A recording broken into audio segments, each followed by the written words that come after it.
నమస్కారం గురుగారు. నమస్కారం. శ్రీమన్ మహాగణాధిపతయే నమః. శ్రీ గురుభ్యో నమః. గురువందనం. ముందుగా నా జన్మనిచ్చిన తల్లిదండ్రులకి పాదాభివందనం తెలియజేస్తూ, గురుగారు మనమైతే కనుక ఉగాది రాశులు అయితే చేసేసాం గురుగారు. రెస్పాన్స్ కూడా చాలా బాగుంది. అలానే గురుగారు ఇప్పుడు వచ్చేసి ఏంటంటే జనరల్గా ఏలినాటి శని, సో ఏ రాశికి ఏలినాటి శని జరుగుతున్నా కూడా చాలా భయభ్రాంతులకి గురవుతూ ఉంటారు. మేము అంటే ఇంకా మాకు ఏదో అయిపోయింది అన్నట్లు అయిపోతూ ఉంటారు. సో అంటే వివాహం అవ్వట్లేదని కానీ ఇలా రకరకాల సమస్యలతో భయాలతో ఉంటూ ఉంటారు. సో ఇప్పుడు ముఖ్యంగా వచ్చేసి మనకి కుంభరాశి గురించి ఈ వీడియోలో మాట్లాడుకుందాం గురుగారు. వీళ్ళకి ఏలినాటి శని ఉందని తెలుసు, కాదు ఏ ఫేస్ లో ఉంది అసలు, అంటే వీళ్ళు ఇప్పటిదాకా ఏమి చూసారు, ఈ భవిష్యత్తులో అంటే ఈ కాలంలో ఏం చూస్తారు, ఇంకా ఒకసారి విషయాలు తెలియజేయండి. ఇప్పుడు ఏలినాటి శని అంటే 7.5 సంవత్సరాలని ప్రతి ఒక్క వ్యక్తులకి తెలుసు. తెలియని వాళ్ళకి కూడా మనం అర్థం చెప్పేది ఏంటంటే ఏలినాటి శని అంటే శని 7.5 సంవత్సరాలు ఉంటాడు. ఈ 7.5 సంవత్సరాల్లో ఒక రాశిలో 2.5 సంవత్సరాలు, మరొక రాశిలో 2.5 సంవత్సరాలు, మరొక రాశిలో 2.5 సంవత్సరాలు వెళ్తూ ఉంటారండి ఆయన. అవును. ఇప్పుడు ప్రస్తుతం మీరు కుంభరాశి అని అడిగారు కాబట్టి ఈ కుంభరాశిలో ఉన్న నక్షత్రాలు ఈ రాశిలోకి ఏమి ఉంటాయి? ధనిష్ఠా నక్షత్రం 3-4 పాదములు, శతభిష నక్షత్రం 1-2-3-4 పాదములు, మరియు పూర్వభద్ర నక్షత్రం 1-2-3 పాదములో జన్మించిన వారు ఈ కుంభరాశిలోకి వస్తారండి. ప్రధానంగా ఈ కుంభరాశాధిపతి శని, చాలా మంది ఈ ఏలినాటి శని ప్రభావం కుంభరాశి వాళ్ళు భయపడిపోతూ ఉంటారు. అసలు భయపడవలసిన అవసరం లేదు. ఎందువల్ల అనుకున్నట్లయితే ఈ పాండమిక్ కండిషన్స్ ఏలినాటి శని ఎప్పుడు ప్రారంభించింది ఈ యొక్క కుంభరాశికి చూసుకున్నట్లయితే 2021 సెప్టెంబర్ 6వ తారీఖున ప్రారంభించడం జరిగిందండి. చాలా చూసారు దగ్గరగా 2021 అంటే అందరూ కూడా కోవిడ్ కండిషన్స్లో భయభ్రాంతులు పడ్డారు. అవును. ఈ కోవిడ్ వచ్చి తగ్గడం, తద్వారా వీళ్ళకి ఏలినాటి శని రావడం, రెండు ఒకేసారి రావడం జరిగింది. ఈ కుంభరాశి వారికి కోవిడ్ తగ్గడం, ఈ యొక్క వీళ్ళకి ఏలినాటి శని ప్రభావం మీద పడ్డం. ఈ కోవిడ్ తగ్గడం వల్ల దగ్గరికి తగ్గిపోతున్న సమయంలో వీళ్ళకి ఉద్యోగాలు వర్క్ ఫ్రమ్ హోము, ఏలినాటి శని ప్రభావం వల్ల వీళ్ళకి లేజినెస్ పెరిగిపోవడం, చాలామందికి 100% మందికి కుంభరాశిలో ఉన్న వారికి కోవిడ్ అటాక్ అవ్వడం. ఈ కోవిడ్ అటాక్ అయ్యి మారకం చేయలేదు, మారకం అంటే మరణం. ఈ కోవిడ్ అటాక్ అయింది కానీ కుంభరాశి చాలామందికి ధనిష్ఠా నక్షత్రం, శతభిష నక్షత్రంలో ఉన్న వాళ్ళకి ఎక్కువ అటాక్ అయిందండి. ఓవరాల్గా 80% జనాలకి. తదుపరి ఈ 2021లో ఇంట్లో కూర్చునేటట్టుగా చేసేయడం, చిన్న వయసులోనే ఉద్యోగస్తుల్ని. 38వ ఏట దగ్గర నుంచి 52వ ఏట ఉన్న వారికి ఉద్యోగం రీత్యా బీహార్లో పనిచేసినా, మహారాష్ట్రలో పనిచేసినా వాళ్ళ స్వస్థలమైన ప్లేసులకు వచ్చేసి అక్కడ ఉండిపోవడం.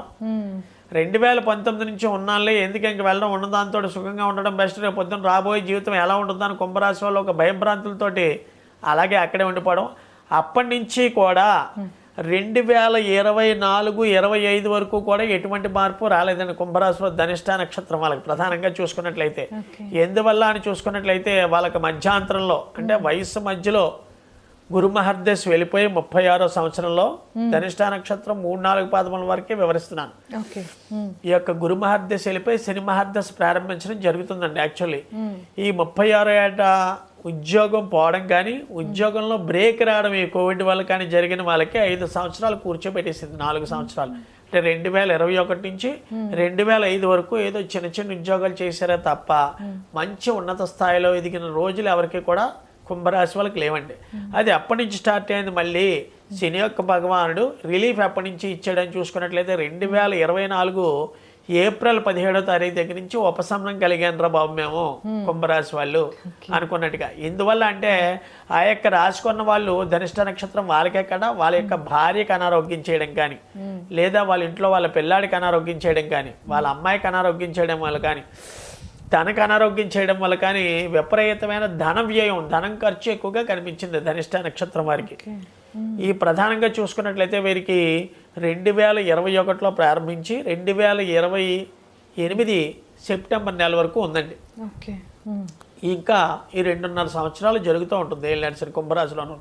5 సంవత్సరాల ఫేజ్లో ఫస్ట్ 2.5 సంవత్సరాలు ఏ రకంగా జరిగింది, ఉద్యోగం అయితే ఉద్యోగం, విద్య అయితే విద్యా ఆటంకాదులు, ఎగ్జామ్స్ ఫెయిల్యూర్ అయిపోవడం. ఇంజనీరింగ్ కుర్రాడు ధనిష్ఠా నక్షత్రం వాడు చదువుతూ ఉంటుంటే వాడు పాస్ అవుతాడు మా వాడు గ్యారంటీగా అనుకున్న వాళ్ళకి 5-6 బ్యాక్లాగ్స్ ఉండిపోవడం. 2022-2023 ఇంజనీరింగ్ మెడిసిన్ చదివే విద్యార్థులకి, ఇంటర్మీడియట్ చదివే వాడికి ఫిజిక్స్ ఎక్కువగా ఉండిపోవడం, ప్రత్యేకంగా చూసుకున్నట్లయితే ఫిజిక్స్ అన్న సబ్జెక్టును ఉంచేసాడండి ఆయన శని భగవానుడు. 2 సంవత్సరాల పడిన అవ్వపోవడం, వాడి మీద తల్లిదండ్రులు పెట్టుకున్న గోల్స్ అంతా తలకిందలు అయిపోవడం, ఇలాంటివి ఎక్కువగా ధనిష్ట నక్షత్రం వాళ్ళకి జరిగాయి. ఇప్పుడు చూసుకున్నట్లయితే రాబోయే కాలంలో ఈ 2.5 సంవత్సరాలు జరిగిపోయిన 5 సంవత్సరాలు 2.5 సంవత్సరాలు విద్య ఉద్యోగం ఆటంకాలు, తర్వాత 2023 దగ్గర నుంచి 2026 వరకు ఈవేళ వరకు విపరీతంగా ధన వ్యయం. ఫస్ట్ 2.5 సంవత్సరాల్లో మానసిక ఇబ్బందులు, ఒత్తిళ్లు, అనారోగ్యం చేకూర్చి తర్వాత 2.5 సంవత్సరాల్లో విపరీతమైన ధన నష్టం తీసుకొచ్చేటట్టుగా చేసింది. అంటే ఖర్చు ఎటు చూసినా దారులన్నీ మూసిపోవడం, ఇంట్లో డబ్బు ఖర్చు పెట్టేయడం, లేదా అప్పుల పాలు అయిపోవడం, ఇవి ఎక్కువ ధనిష్ట నక్షత్రం వాళ్ళకి జరిగాయండి. ఇక రాబోయే 2.5 సంవత్సరాలు మంచి యోగకాలంగా చెప్పవచ్చు. ఎందువల్లంటే ఆయన వెళ్తూ చాలా మంచి చేస్తాడని చెప్పడం జరిగింది. ఈ యొక్క మధ్య వయసులో ఉన్న 35 సంవత్సరాల నుంచి 45 సంవత్సరాలు ఎవరైతే ఉన్నారో వారికి రెండోసారి ఏలినాటి శనిగా చెప్పడం జరుగుతుంది. ఎందువల్లంటే 27 సంవత్సరాలకి శని భగవానుడు ఫస్ట్ ఫేజ్ వదిలేస్తాడండి. ఇది రెండో రకమైన ఏలినాటి శనిగా చెప్పడం జరుగుతుంది. ఇప్పుడు ధనిష్ట నక్షత్రం మరియు శతభిష నక్షత్రం మరియు పూర్వభద్ర నక్షత్రం 60 సంవత్సరాల నుంచి చాలా జాగ్రత్తగా వినాలి. 62 సంవత్సరాల నుంచి 75 సంవత్సరాల లోపు ఎవరున్నారో వాళ్ళకు మూడో రకమైన ఏలినాటి శని, మూడోసారి ఏలినాటి శనిగా చెప్పడం జరుగుతుంది. ఎవరైతే మూడోసారి ఏలినాటి శని చూస్తారో వారికి అనారోగ్య సమస్యలు, కిడ్నీ ట్రాన్స్ప్లాంటేషన్ ఇవి జరుగుతూ ఉంటాయి. ధనిష్ట నక్షత్రం వాళ్ళు చాలా జాగ్రత్తగా ఉండాలి. తదుపరి శతభిష నక్షత్రం. ఈ శతభిష నక్షత్రం 1, 2, 3, 4 పదములలో ఏ రకాలు ఉన్నాయి అని చూసుకున్నట్లయితే ప్రధానంగా మగవాళ్ళకైతే కంటికి సంబంధించిన ఆపరేషన్స్ జరగడం జరిగాయి 2021 నుంచి 2025 వరకు కూడా. ఈ శతభిష నక్షత్రం మధ్య వయసులో అంటే 38 దగ్గర నుంచి 54 సంవత్సరాలలోపు ఉన్న వారికి అంతా కంటికి సంబంధించిన రుగ్మతలు జరిగాయి. అదే చిన్నపిల్లలకి చూసుకున్నట్లయితే 13వ సంవత్సరం నుంచి ఈ 34వ సంవత్సరం ఉన్న వారికి సడన్గా హిమోగ్లోబిన్ తగ్గిపోవడం, ఫేస్లో కళాకాంతులు మారిపోవడం, శతభిష నక్షత్రం 1, 2, 3, 4 పదముల వరకు జుట్టు ఎక్కువగా ఊడిపోతూ ఉండడం, మానసిక ఇబ్బంది పడుతూ ఉండడం, ఏంటే అని అన్నాడా మీ భర్తను అడిగినా ఏమనలేదని తనలో తనే కృంగిపోవడం, సాయంత్రం లైట్లు వేసాక ఏడుస్తూ ఉండడం, మగవాళ్ళు అయితే ఉద్యోగానికి వెళ్తున్నానని చెప్పి ఉద్యోగానికి వెళ్ళకుండా ఎక్కడక్కడ స్నేహితులతోటి కాలక్షేపం చేసేసి అప్పుల బారిన పడిపోవడం ఎక్కువగా గతంలో జరిగిన 4 సంవత్సరాలు చెప్తున్నాను. 2000 ప్రారంభించి నుంచి 2021 నుంచి 2025 నవంబర్ వరకు వాళ్ళకి జరిగిన సన్నివేశాలు అంటే ప్రతి దారి మూసుకుపోవడం, అనుకోకుండా ఎవరో అనకుండా కూడా వాళ్ళ మీద ఏదో ఒక అపనింద పడుతూ ఉండడం ఈ శతభిష నక్షత్రం వాళ్ళ మీద. తద్వారా భర్త అయితే భార్య, భార్య అయితే భర్త, ఏ శతభిష నక్షత్రం ఉన్న వాళ్ళకి వాళ్ళ మీద వీళ్ళ నేరాలు చెప్పుకుంటూ ఉండడం, ప్రశాంతమైన జీవనం కొనసాగించక ఏమిటా ఈ జీవితం మనకి, ఎప్పుడు చూసినా ఈ శని భగవాన్ నన్నే పట్టుకున్నాడు అనే యొక్క ఆలోచన రావడం. తదుపరి ఈ రాహుమార్దశలో ఎవరు జన్మించున్నారో వాళ్ళకి యుక్త వయసులో అంటే చిన్న వయసులో రాహుమహర్దశ 2వ పాదంలో పుట్టిన వాళ్ళకి 9 సంవత్సరాలు ఉంటాడు కాబట్టి 9+ తర్వాత జరిగే దశ గురు మహర్దశ 16, 25వ సంవత్సరం దగ్గర నుంచి 44వ సంవత్సరం వరకు శని మహర్దశ జరుగుతూ ఉంటుంది. ఈ శని మహర్దశ ఏలినాటి శని ఎవరికైతే జాతకంలో ఉన్నాయో వాళ్ళని చాలా కృషించిపోయేటట్టుగా చేసేసారండి. ఈ 44 సంవత్సరాలు ఎవరికైతే దాటాయో శతభిష నక్షత్రంలో జన్మించిన వారికి అత్యద్భుతమైన యోగ కాలంగా చెప్పడం జరుగుతుంది. ఎందుకంటే శని బుధులు మిత్రులు. ఏలినాటి శని జరిగిన బుధ మహర్దశ 44వ సంవత్సరం దగ్గర నుంచి బుధ మహర్దశ 17 సంవత్సరాలు యోగిస్తుంది. ఈ బుధ మహర్దశ యోగించలేదు అనుకున్నట్లే అయినా సరే ఈ శని భగవానుడి యొక్క కృపా కటాక్షాల వల్ల వీరి వ్యాపారంలో కానీ, విద్య యందు కానీ, ఆరోగ్యం ఎందు కానీ, వివాహ సమస్యలతో ఉన్నవారు కానీ, ప్రత్యేకంగా ఈ కుంభరాశుల శతభిష నక్షత్రంలో వీళ్ళకి తక్షణమే ఇది 3rd ఫేజ్ అండి. ఫస్ట్ 2 ఫేజులు అయిపోయాయి. అంటే ఫస్ట్ 2 ఫేజులు ఏంటి, 2.5 సంవత్సరాలు ఒక ఫేజు, 2.5 దగ్గర నుంచి 5 సంవత్సరాల వరకు 2వ ఫేజు, 5వ సంవత్సరం నుంచి 7.5 సంవత్సరాల వరకు 3వ ఫేజు అని చెప్పడం జరిగింది. ఈ 2nd ఫేజ్లో బాధపడి శతభిష నక్షత్రం వాళ్ళంటే ప్రధానంగా చూసుకున్నట్లయితే సంతాన సమస్యలు చాలా బాధపడుతూ ఉంటారండి. వివాహం అయిన దగ్గర నుంచి ఇప్పటి వరకు 6 సంవత్సరాల నుంచి కూడా పాపం ఆడవారికైనా సరే తల్లి అవ్వాలని ఆవేదన చెందుతూ ఉంటారు. ఎవరైతే ఈ యొక్క పుత్ర సంతానం లేరో వాళ్ళకి నవంబర్ నెలలో మంచి యోగకాలంగా చెప్పడం జరుగుతుంది. ఎందువల్ల అనుకున్నట్లయితే ఈ శతభిష నక్షత్రానికి గురుడి యొక్క సంచారం 6వ ఇంట మారణం, ధనాధిపతి కర్కాటకంలో సంచరిస్తూ ఉండడం, గురుడు లాభాధిపతి అవ్వడం, ఈ 2 యొక్క కారణాల వల్ల అనుకున్న యొక్క ఉద్యోగం యందు స్థిరత్వం ఏర్పడడం, ప్రమోషన్స్ ఆటోమేటికల్లీ రావడం. సాఫ్ట్వేర్ ఇంజనీర్లకు చూసుకున్నట్లయితే శాలరీ అప్రైజల్ జరగడం మే 17వ తారీఖు దగ్గర నుంచి, తద్వారా సంతాన విషయంలో బాధపడే వారికి సంతానం. ఈ యొక్క శతభిష నక్షత్రం వాళ్ళకి రాబోయే 2.5 సంవత్సరాలు అంటే 2026 సెప్టెంబర్ దగ్గర నుంచి 2028 సెప్టెంబర్ వరకు వీళ్ళకి మంచి అత్యద్భుతమైన యోగ కాలంగా ఉంటుంది. వీరికి ఈ యొక్క 2026 సెప్టెంబర్ దగ్గర నుంచి శతభిష నక్షత్రం వాళ్ళు విలాసవంతమైన వస్తువులు అంటే ఒక బంగ్లా కొనుక్కోవాలనుకున్న వాళ్ళకి, ఇల్లు కొందాం అనుకున్న వాళ్ళకి, స్థలం కొందాం అనుకున్న వాళ్ళకి, ఎప్పటివరకు వెనకబడిన వాళ్ళు ఈ యొక్క శతభిష నక్షత్రం వాళ్ళు సెప్టెంబర్ నెల వచ్చేటప్పటికి డబ్బు లేకపోయినా సరే, అప్పు చేసైనా సరే ఒక స్థలం కొనడం కానీ, ఒక పొలం కొనడం కానీ, ఏదో బంగ్లా కొనడం కానీ జరగడం జరుగుతుంది. విలాసవంతమైన వస్తువుల మీద ఈసారి వాళ్ళు విక్రయించడం జరుగుతూ ఉంటుంది. తదుపరి పూర్వభద్ర నక్షత్రం వాళ్ళు, ఈ పూర్వభద్ర నక్షత్రం 1, 2, 3 పాదంలో జన్మించిన వారు ఈ కుంభరాశిలోకి వస్తారు. 1, 2, 3 పాదములు పెట్టిన వాళ్ళు షేర్ మార్కెట్లో నష్టం వాటిల్లే ఆస్కారాలు ఎక్కువగా ఉన్నాయి. ఎందువల్ల పూర్వభద్ర నక్షత్రాధిపతి గురుడు, కుంభరాశికి రాశాధిపతి శని, ఈ రెండు కూడా గురుడు జ్ఞానకారకుడు, శని వ్యాపారకారకుడు. ఈ రెండింటిని తోడు చూసుకున్నట్లయితే 2021 నుంచి భార్య వల్ల కానీ పుత్రుల వల్ల కానీ నష్టం వాటిల్లే ఆస్కారాలు ఎక్కువగా ఉన్నాయి పూర్వభద్ర నక్షత్రం వాళ్ళకి.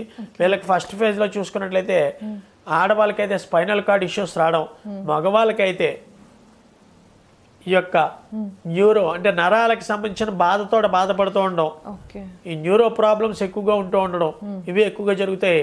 ప్రధానంగా ఈ పూర్వభద్ర నక్షత్రం వాళ్ళకి ఈ డయాబెటిక్ అనే రోగం చాలా పట్టి పీడిస్తూ ఉంటుంది. ఏలినాడ్సిన ప్రభావం నుంచి ఫస్ట్ ఫేజ్లో వాళ్ళకి ఈ యొక్క డయాబెటిక్ వచ్చే ఆస్కారాలు ఎక్కువగా ఉన్నాయి. తదుపరి ఇప్పుడు చూసుకున్నట్లయితే సెకండ్ ఫేజ్లో వచ్చినట్లయితే వాళ్ళు అనుకున్న ప్రతి పని కూడా సక్సెస్ అయ్యి వాళ్ళకి డబ్బులు ఎందు అంటే 2021 నుంచి 2023 నవంబర్ వరకు జరిగిన బ్యాడ్ ఈవెంట్స్ అన్నీ కూడా 2023 నవంబర్ దగ్గర నుంచి మంచి యోగకాలంగా జరగడం జరిగింది.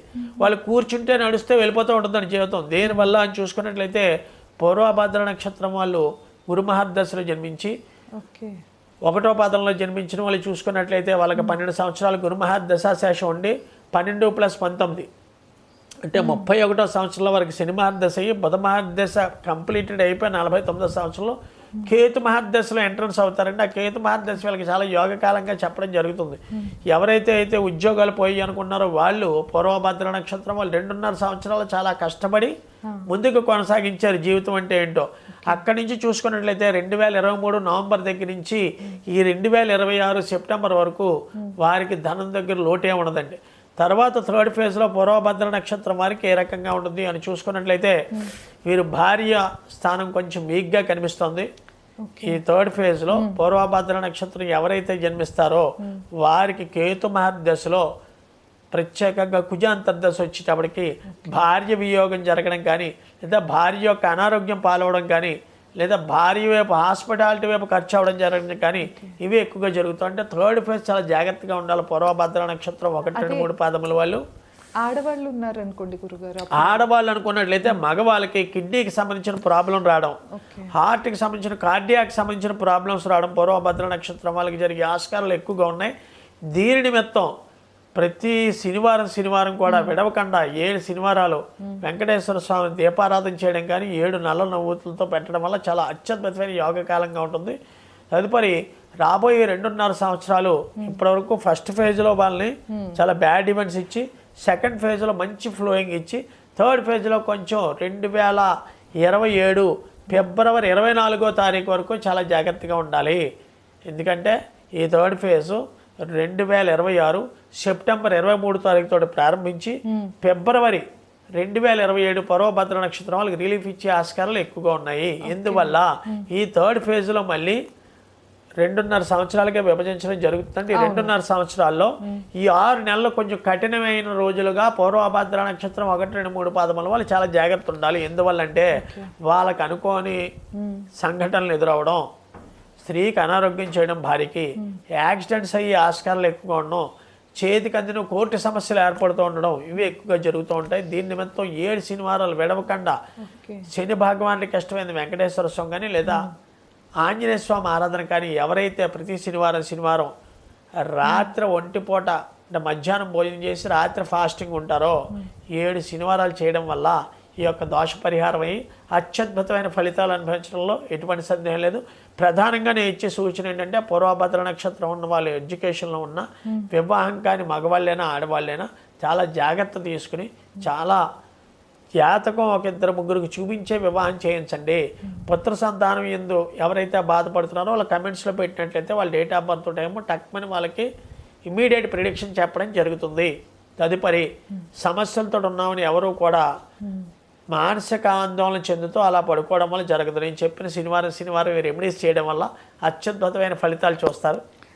అంటే కుంభరాశిలో ఉన్న ఏ నక్షత్రం వాళ్ళైనా కూడా అది చేయొచ్చు కదా గురుగారు? ప్రత్యేకంగా పూర్వభద్ర నక్షత్రం వాళ్ళే 7 శనివారాలు చేయడం జరుగుతుందండి. ఎందువల్ల అనుకున్నట్టయితే లాస్ట్ ఫేజ్లో కుంభరాశి వారికి ఒక్కొక్కరికి ఒక్కొక్క ఫలితాలు ఇస్తుంది. ఎందుకంటే ధనిష్ట నక్షత్రం 3-4 పాదంలో ఉన్న వాళ్ళకి 52వ ఏట వాడికి ఒక మహర్దశ జరుగుతూ ఉంటుంది, బుధ మహర్దశ. అదే శతభిష నక్షత్రం ఉన్న వాళ్ళకి కేతు మహర్దశ జరుగుతూ ఉంటుంది. అదే పూర్వభద్ర నక్షత్రంలో ఉన్న జాతకుడికి ఏంటంటే బుధ మహర్దశ జరుగుతూ ఉంటుంది, లేదా శుక్ర మహర్దశ ప్రారంభం అవడం జరుగుతుంది. అంటే దశ నాథుడిని బట్టి ఈ యొక్క శని భగవాన్ యొక్క ఫలితాలు కూడా చెప్పడం జరుగుతుంది. ఓన్లీ ఒకే రాశుల్లో ప్రవహించడం అనేది జరగదు. ధనిష్ట నక్షత్రం వాడు కుజ మహర్దశలో పడతాడండి. అదే శతభిష నక్షత్రం వాడు రాహు మహర్దశలో పడతాడు. ఈ శని మహర్దశ ఏళ్ళేడు శని రెండు కంబైన్డ్ అయితే కొన్ని ప్రమాద హెచ్చరికలు ఉంటాయి. ఎందుకంటే చూస్తూ ఉంటారు, బండి మీద వెళ్తే పడిపోయాడు, మా అబ్బాయి రెస్ట్లోకి వెళ్ళిపోయాడు, కాలు విరిగిపోయింది 2 నెలలు అని చెప్పి. ఎడ్యుకేషన్ దగ్గరికి వెళ్తాడు, కొంటి మీదకి అమ్మవారు వచ్చేసిందని కొన్ని వందల జాతకాలు. లాస్ట్ ఇయర్ ఇంటర్మీడియట్ చదివి విద్యార్థులకు చాలా మంది చికెన్ ఫాక్స్ వచ్చాడు ఈ కుంభరాశి వాళ్ళకి. ఎడ్యుకేషన్ ఏదో విధంగా ఆప్ చేద్దామని వాడేంటి ఇంకా అఫర్మేషన్ గా గురుబలం వాడి జాతకంలో బాగుంటే ఒంటి మీద చికెన్ ఫాక్స్ వచ్చినా, అయితే నీళ్లు వెళ్తూ ఒక అమ్మాయి ఆటోమేటికల్లీ స్థానానికి పట్టుకెళ్తాను వేడి నీళ్ళు వెళ్తూ కాలు జారి ఆవిడ మీద ఒలిగిపోయాయి నీళ్లు, బబ్బులు వచ్చి ఆ బబ్బులతోటి ఎగ్జామ్కి వెళ్ళిపోయింది అమ్మాయి. అంటే జాతకంలో బలం రీత్యా బాగున్నంతసేపు కూడా శని భగవానుడు కూడా తోడ్పిస్తాడు నువ్వు ముందుకు కొనసాగు అని. ఎప్పుడైతే జాతకంలో గ్రహాలు వీక్గా ఉన్నాయో ఈ శని భగవానుడి యొక్క విషయం అఫర్మేషన్ పెరిగిపోయి తద్వారా అంటే చూసారో లేదో ఎప్పుడూ లేని దేవుడు దన్నాలు లేకపోతే మొక్కుబడులు ఏం నడిచిన ప్రభావంలోనే చేస్తామండి. పుట్టి టైంలో దేవుడికి వెళ్ళడం లేదు, ఈ శని భగవానుడు పట్టేసుకున్నాడు. ఏ రకమైన దేవతారాధన చేస్తే గణపతి ఆరాధన చేయాలా, ఆంజనేయ స్వామి ఆరాధన చేయాలా?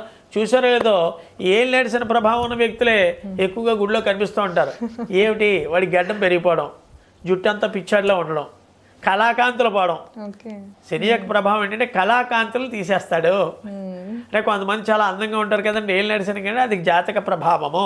ఈ జాతక ప్రభావం రీత్యా పంచమ స్థానంలో కానీ కుటుంబ స్థానంలో కానీ భాగ్యస్థానంలో కానీ లాభస్థానంలో కానీ గ్రహాలు మంచిగా ఉన్నాయంటే ఇదే శని భగవానుడు రాజ్యస్థానంలో ఉంటే ఒక రకంగా చేస్తాడు, లాభస్థానంలో ఉంటే ఒక రకంగా చేస్తాడు, కుటుంబ స్థానంలో ఉంటే ఒక రకంగా చేస్తాడు, చతుర్థ స్థానంలో ఉంటే ఒక రకంగా చేస్తాడు. అంటే అందరికీ వర్తిస్తాయంటే 100% వ్యక్తులకు నేను చెప్పిన సంఘటనలు కలిసి ఉంటాయండి. ఇది మాత్రం తథ్యం. ఇది నా సుదీర్ఘమైన 23 సంవత్సరాల అనుభవంతో చేస్తున్న వీడియో ఇది. తప్పకుండా గురుగారు. సో కుంభరాశికి సంబంధించిన నక్షత్రాలు ఏ నక్షత్రాలు వాళ్ళు ఇప్పుడు ఏ ఫేస్లో ఉన్నారు, ఎట్లాంటివి ఇప్పటిదాకా చూశారు, అలాగే రాబో కాలంలో చూడబోతున్నారు అయితే గురుగారు చాలా క్లియర్గా మనకి వివరంగా తెలియజేశారు కదా. సో మీరు కనుక ఎవరైనా మీ పర్సనల్ చార్ట్ చెప్పించుకుంటే ఇంకా మరిన్ని విషయాలు తెలుసుకోవచ్చు అనుకుంటే కనుక కింద గురుగారు నెంబర్ ఇస్తున్నాను, తప్పకుండా కాంటాక్ట్ అవ్వచ్చు. ధన్యవాదాలు. నమస్కారం గురు. నమస్తే.